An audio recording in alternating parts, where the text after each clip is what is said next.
Maharashtra assembly का election चल रहा है और 20 तारीख को महाराष्ट्र असेंबली का इलेक्शन होगा, वोटिंग होगी और सभी सियासी पार्टियां अपने अपने तौर पर इलेक्शन प्रचार कर रही है, वोट मांग रही है। और मालेगांव शहर से मैं तीसरी मर्तबा असेंबली का इलेक्शन लड़ रहा हूं, उम्मीदवारी कर रहा हूं। और आज हम लोगों ने मालेगांव शहर की आवाम के लिए मैनिफेस्टो, हमारा आइंदा का जो लाएमल होगा, जो शहर की आवाम से हम वादा कर रहे हैं, मैनिफेस्टो आज हमने डिक्लेयर किया।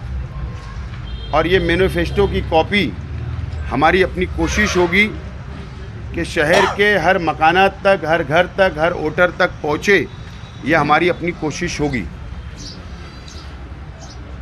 मालेगांव शहर की एक तारीख रही, साबिर सत्तार साहब जो पहले एमएलए, हारून अहमद अंसारी साहब, निहाल अहमद साहब, आयशा हकीम साहिबा, हाजी सब्बीर अहमद सेठ और हमारे लीडर शेख रशीद साहब, ये हमारे लीडरान ने हमेशा शहर में तामीर व तरक्की की सियासत की, शहर को आगे ले जाने की कोशिश की, शहर की आवाम के लिए वो खिदमत करते रहे और हमेशा तामीर व तरक्की के नाम पर वोट मांगा। और उसी को बरकरार रखते हुए, रिवायत को बरकरार रखते हुए शेख रशीद साहब ने जो हमें सिखाया, शेख रशीद साहब के बताए हुए रास्ते पर आगे बढ़ते हुए हम लोगों ने भी वोट जो हम लोग मांग रहे हैं शहर में, वो तामीर व तरक्की के नाम पर हम वोट मांग रहे हैं। और इंशाअल्लाह 10 दिन बचा हुआ है, ये 10 दिन भी हमारी कोशिश होगी कि तामीर व तरक्की के नाम पर वोट मांगी जाए। दोस्तों और साथियों, हम लोगों ने, मैं बहुत ज़्यादा तफसील नहीं बताऊंगा, लेकिन सेहत, हेल्थ के ऊपर हम लोगों ने शहर की आवाम से वादा किया है कि अच्छी सहूलत शहर की आवाम को मिले, यह हमारी अपनी कोशिश होगी। बाकी डिटेल हम आवाम अखबारात के ज़रिए और मैनिफेस्टो आवाम तक पहुँचाएंगे तो तफसील हम आवाम को बताएंगे। इसी तरीके से स्पोर्ट्स के लिए, नौजवानों के लिए, खेलकूद के लिए भी हम लोगों ने वादा किया है। रोज़गार के लिए, नौजवानों को रोज़गार मिले, हम लोगों ने इस मैनिफेस्टो के अंदर वादा किया है। उसी के साथ साथ शहर की तामीर व तरक्की के लिए, शहर के अंदर तामीरी काम हो, शहर के अंदर बड़े बड़े कॉलेजेस आए, इसके लिए भी हम लोगों ने वादा किया है। तालीम के लिए भी हम लोगों ने, नौजवानों को आगे बढ़ाने के लिए, तलबा व तालबात के लिए, आला तालीम तक भी हम लोगों ने इस मैनिफेस्टो के अंदर वादा किया है। एमपीएससी, यूपीएससी कोर्सेस मालेगांव शहर के अंदर क्लासेस शुरू रहना चाहिए, इसके अंदर भी हम लोगों ने वादा किया है। सनत के लिए, जैसा मैंने कहा एक जलसे से, कि 24 पावरलूम तक सोलार पैनल फिट करने का जो वादा मैंने जलसे से किया था, और आज दोबारा उसको मैं रिपीट कर रहा हूँ, वादा कर रहा हूँ शहर के बुनकर भाइयों से कि 24 लूम का कारखाना होगा तो उसके ऊपर हुकूमत की जानिब से मुफ्त में सोलार पैनल लगाने का भी हम लोगों ने इस मैनिफेस्टो के अंदर वादा किया है। और बाकी पावरलूम सनत के लिए और भी हमने उसके अंदर वादे किए हैं। और खुसूसी तौर पर साइजिंग का जो कानून, म्युनिसिपल कॉरपोरेशन का MRTP एक्ट के अंदर जो साइजिंग के नाम से परमिशन नहीं मिलता है, अभी तक वो कानून में तरमीम नहीं हुई है, वो तरमीम करने का भी वादा हम लोगों ने किया है। 5% जो घर पट्टी, नल पट्टी जो बढ़ती चली आ रही है, कई लोग अलग अलग इसके ऊपर अपनी राय देते हैं। कोई लोग मुखालिफ में राय देते हैं, हमारे मुखालिफ कुछ लोग हिमायत में बोलते हैं। ठीक है, हर इंसान को आज़ादी है अपनी बात रखने का, मैंने कभी भी उसका जवाब नहीं दिया। लेकिन असल में वो कम मालूमाती लोग हैं जो मेरे मुखालिफ बोलते रहे। असल में एक स्कीम किसी सरकार की होती है, जो मरकज़ी हुकूमत की वाटर सप्लाई की जो स्कीम थी उसके अंदर या एग्रीमेंट के अंदर हमको म्युनिसिपल कॉरपोरेशन को उस वक्त तो लिख कर देना पड़ा, लेकिन जब वो स्कीम कंप्लीट हो जाए तो वो बंद हो जाएगी, ये मुझे समझता है कानूनी। और वो स्कीम मुकम्मल हो चुकी है। मैंने वादा किया हूँ कि वो 5% जो बढ़ रही है पानी पट्टी, उसको ख़त्म करने का भी वादा हम लोगों ने किया है। ये 5 सालों के अंदर शहर की आवाम ने देखा है कि FDO ऑफिस 3 माले पर, नेशनलाइज्ड बैंक नदिया के उस पार, खरीदी बिक्री का ऑफिस और दूर चला गया। ऐसे तमाम ही ऑफिसेज जो गवर्नमेंट की है वो हमसे दूर होते चले गए। तो उसको वापस सेंट्रल असेंबली हल्के के अंदर लाने की हम लोगों ने वादा किया है। ट्रक मालकान के लिए या ट्रक के लिए हम लोगों ने वादा किया है कि ट्रक हमारे शहर के अंदर खड़े करने जगह नहीं है, पार्किंग के लिए जगह नहीं है, तो हाईवे के ऊपर एक बड़ा जगह लेकर वहाँ पर पार्किंग का नज़्म हो, इसका भी हम लोगों ने वादा किया। ज़िले की डिमांड हमेशा होती आई है, हम लोग कोशिश करेंगे कि ज़िला के लिए कोशिश करेंगे कि ज़िला कभी ज़िला बनना चाहिए, ये भी हम लोगों ने वादा किया है। और हमने बहुत अहम वादे किए हैं कि शहर में 2 अजीम इस्लामिक सेंटर बनाने का हम वादा कर रहे हैं शहर के अवाम से। एक आला हज़रत इमाम अहमद रज़ा रज़ी अल्लाह ताला अन्हु इस्लामिक सेंटर बनाने का 5 करोड़ रुपये से इस्लामिक सेंटर बनेगा, ये भी हम वादा कर रहे हैं। दूसरा इस्लामिक सेंटर शेखुल इस्लाम मौलाना हुसैन अहमद मदनी साहब के नाम से भी बनाने का वादा आज हम कर रहे हैं। बाकी 110 मस्जिद और मदरसे को सोलार लगा, बाकी मस्जिद और मदरसे को सोलार लगाने का भी हम लोग आज यहाँ पर वादा कर रहे हैं। कई लोगों की डिमांड आ चुकी है मदरसा और मस्जिद की 250, तो इंशाल्लाह उसको भी हम पूरा करने की कोशिश करेंगे। वक्फ बोर्ड का जो काला कानून मरकज़ी हुकूमत लाई है, अगर मरकज़ी हुकूमत ने उसको पास कर दिया तो वो रियासत के अंदर लागू होगा। तो रियासत में जब वो लागू होगा तो मुसलमानों की प्रॉपर्टी, वक्फ बोर्ड की प्रॉपर्टी, मस्जिद, मदरसा, कब्रस्तान, ईदगाहों पर वो अमल उनका हो जाएगा कलेक्टर का। तो उससे लड़ने का काम और वक्फ बोर्ड के मसाइल पर नुमाइंदगी करने का भी हम लोगों ने वादा किया है इंशाअल्लाह। और एक अहम हम लोगों ने इसके अंदर वादा किया है कि किराए के मकान पर, जो लोग किराए के मकान पर अलग अलग किराए के मकानात के अंदर रहते हैं, हमारे गरीब भाई, आज उनको पैसा नहीं है, उनके पास उनका जाती मकान नहीं है, तो इंशाअल्लाह हमने ये वादा किया है कि अगर जो लोग किराए के मकान में रहते हैं तो उनको घरकुल योजना, जो 16,000 मकानात बने हैं साइना और मालदे के अंदर, इंशाअल्लाह उनको वहाँ पर घर दिलाने का, उनको मालक बनाने का भी वादा हम लोगों ने इसके अंदर किया है। हमारे ऑटो रिक्शा के जो साथी है, ऑटो रिक्शा के जो साथी है हमारे, उन लोगों को परमिट मिले और उन लोगों की तमाम ही सहूलत, चाहे ट्रैफिक से हो चाहे आरटीओ से हो, उनके लिए भी हमने इसके अंदर वादा किया है। बहरहाल मैं इसके अंदर तफसील हम आवाम को बताएंगे, बहुत ज़्यादा लंबा मैं यहाँ पर इंटरव्यू या मेरी बात नहीं रखना चाहता हूँ। बहरहाल हमारे बुज़ुर्गों ने, साबिर सत्तार साहब,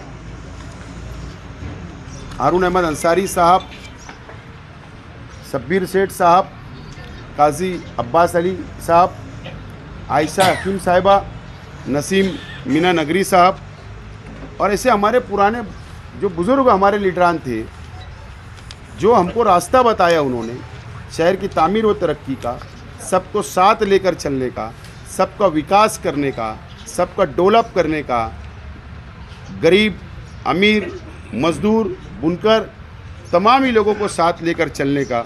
और ये मस्जिद और मीनारे को, शहर को आज ज़रूरत है कि एक मजबूत क़यादत महाराष्ट्र असेंबली के अंदर रहना चाहिए, क्योंकि शहर के अंदर दबदबा ख़त्म हो चुका है।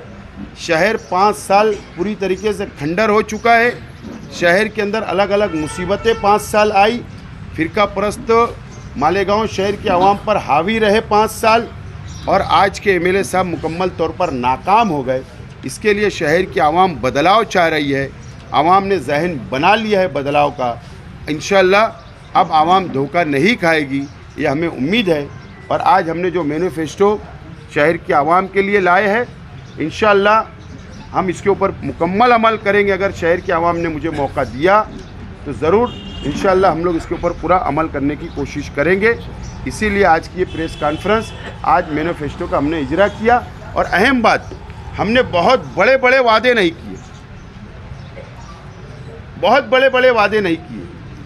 जो बुनियादी चीज़ हमारे शहर को ज़रूरत है, जो हम कर सकते हैं, जो सहूलत दे सकते हैं, हमने वही वादा इसके अंदर किया है। कोई हमने हवा में बहुत बड़े बड़े वादे नहीं किए। जो हम जिस पे अमल कर सकते, जो हम मंजूर करके ला सकते, हुकूमत से मंजूर करके आवाम को सहूलत दे सकते, मुज़ाफ़ात की बस्तियों के अंदर जो बुनियादी सहूलत की ज़रूरत है वो दे सकते, वो तमाम ही चीज़ें हमने सिर्फ वादा किया है। बहुत बड़े वादे हमने नहीं किए।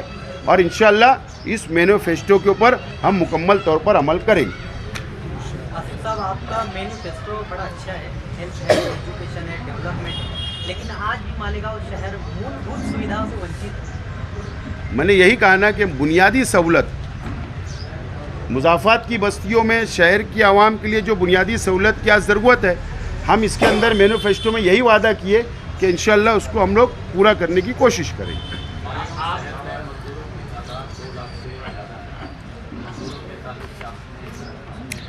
पावरलूम मज़दूर के हक़ के लिए गैर मुनज़्ज़म मज़दूर 122 है, जो अलग अलग कैटेगरी के अंदर है, उसका भी वादा हमने इसके अंदर किया है।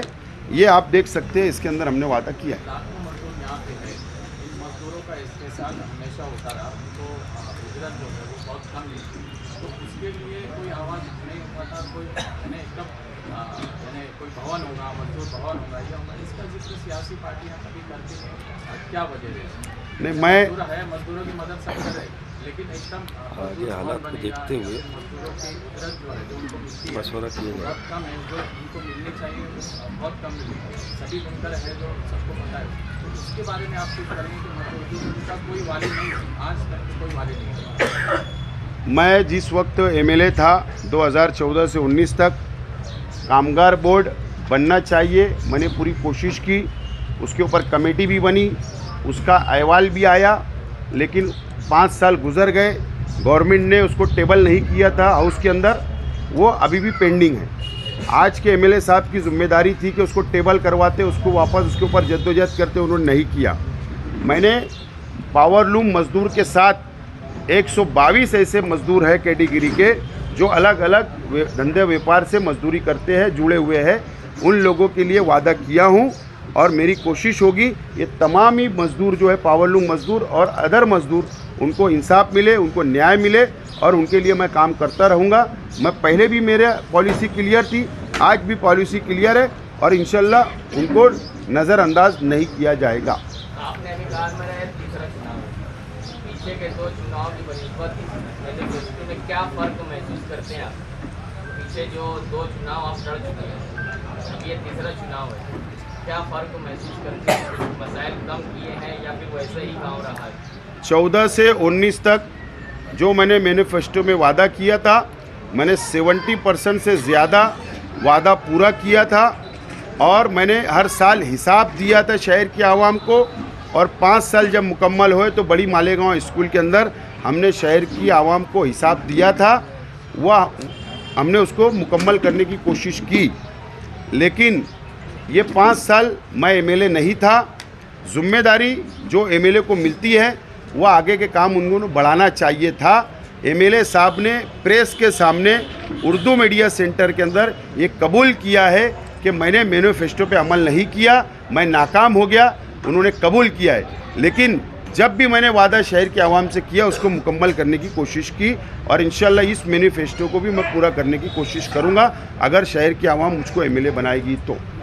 आपने कहा नौजवानों के कि लिए शहर के अंदर कोई सहूलत नहीं है। एक वक्त तक वहाँ जाकर वो तालीम हासिल करते हैं, किसी वजह से अपनी तालीम को वो खत्म कर देते हैं। ना उनके लिए कोई सहूलत है, ना कोई कंपनी है, ऐसा कोई इसके अंदर। ये मैनिफेस्टो के अंदर हमने एकदम साफ तौर पर शहर के नौजवानों के लिए एक बात समझ लीजिए। बात ऐसी है कि रोज़गार के लिए नौजवान आला तालीम तक जाता है, आला तालीम हासिल करता है, उसके पास डिग्री होती है, लेकिन सरकार की सरकारी नौकरियां नौजवानों को नहीं मिलती, क्योंकि हमको रिजर्वेशन नहीं है। इसके लिए मैंने रिजर्वेशन की तहरीक भी चलाया था, कामयाब भी हुआ। हज़ारों लोगों को उसके अंदर नौकरियां मिली। बीजेपी की गवर्नमेंट आई, वो रद्द हो गया, बिल कानून ख़त्म हो गया। आज हमने साफ तौर पर इसमें ऐलान किया है कि नौजवानों के लिए, तालीमी याफ्ता नौजवानों के लिए कंपनियां, जो बड़ी बड़ी कंपनी है, उनके लिए उनको रोज़गार मिले।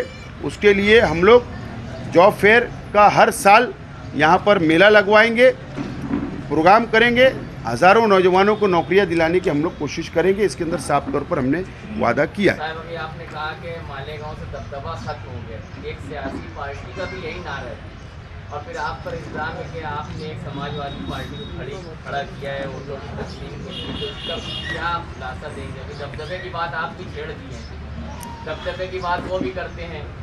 एक बात समझ लो, सियासी लोग हैं हम। निहाल अहमद साहब ने भी इस शहर के अंदर एमएलए रहे, बहुत सबसे ज़्यादा एमएलए रहने का उनको मौका मिला। हमारे मुखालिफ ज़रूर रहे, हम लोग एक दूसरे के मुखालिफ सियासत किए, लेकिन प्रशासन पे उन्होंने हमेशा दबदबा बरकरार रखा। मैं खुले तौर पर इस बात को कबूल करता हूँ। शेख रशीद साहब 10 साल थे, प्रशासन पे उनकी भी पकड़ रही, उनका भी दबदबा कायम रहा। मैं 5 साल एमएलए रहा, मैंने भी पूरी कोशिश की है शहर के अंदर दबदबा बरकरार रखने की, लेकिन शहर के एमएलए साहब मुफ्ती इस्माइल साहब, आज के एमएलए साहब का दबदबा मुकम्मल तौर पर ख़त्म हो गया है। ये पुलिस को भी साहब बोलते हैं, ये कलर को भी साहब बोलते हैं।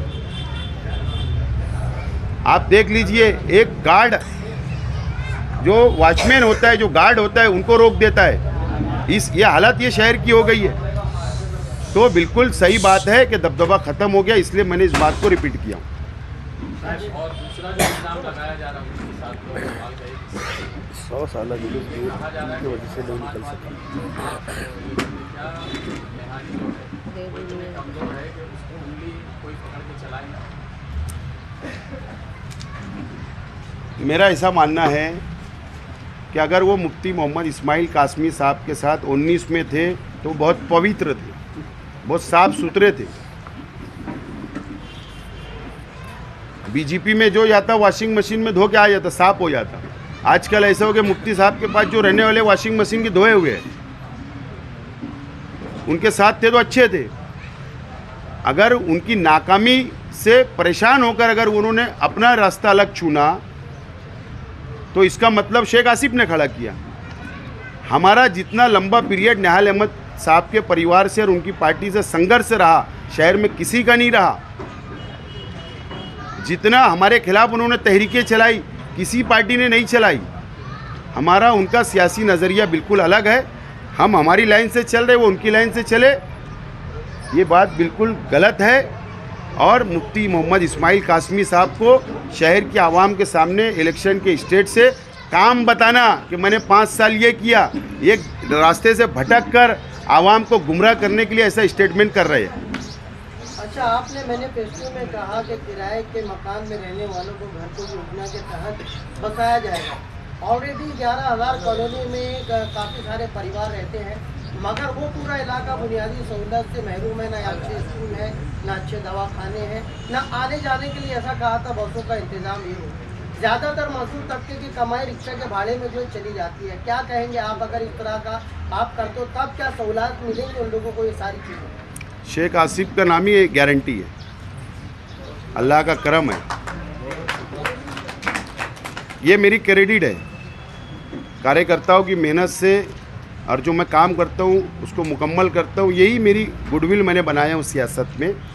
और जो मैं वादा कर रहा हूँ कि जो लोग किराए के मकान में रहते हैं उनको वहाँ पर उनका जाति मकान दिलाने के लिए मैं गवर्नमेंट लेवल के ऊपर लड़ाई लड़कर कोशिश करके उनको दूंगा, नंबर 1। दूसरी बात कि वहाँ पर सहूलत मिलना चाहिए था, नहीं मिली। 5 साल एमएलए साहब की जिम्मेदारी थी कि उनको सहूलत पहुँचा देते। दादा भूसे साहब का असम्बली हल्का है, वो भी चाहते तो सहूलत पहुँचा देते, लेकिन ये दोनों सिर्फ टक्केवारी के अंदर रह गए, कमीशन लेने के अंदर 5 साल गुजार दिया, इसके अलावा उन्होंने कुछ नहीं किया। मैं घरकुल योजना में 11,000 मकानात में जाकर आया हूँ। वहाँ की आवाम से मैंने वादा किया हूँ कि आप अगर मुझको वोट देंगे इंशाल्लाह मैं कामयाब होऊंगा।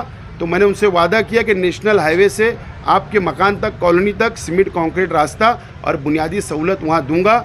हाई स्कूल देने की मेरी कोशिश है, वहाँ पर दीनी मदरसा होना चाहिए, उसकी मेरी कोशिश रहेगी। वहाँ मस्जिद बनना चाहिए, उसकी कोशिश रहेगी। दीनी माहौल रहे, तालीमी माहौल रहे और बुनियादी सहूलत मिले। मैंने उनसे वादा किया हूँ, इंशाल्लाह मैं उसको करने की कोशिश करूँगा।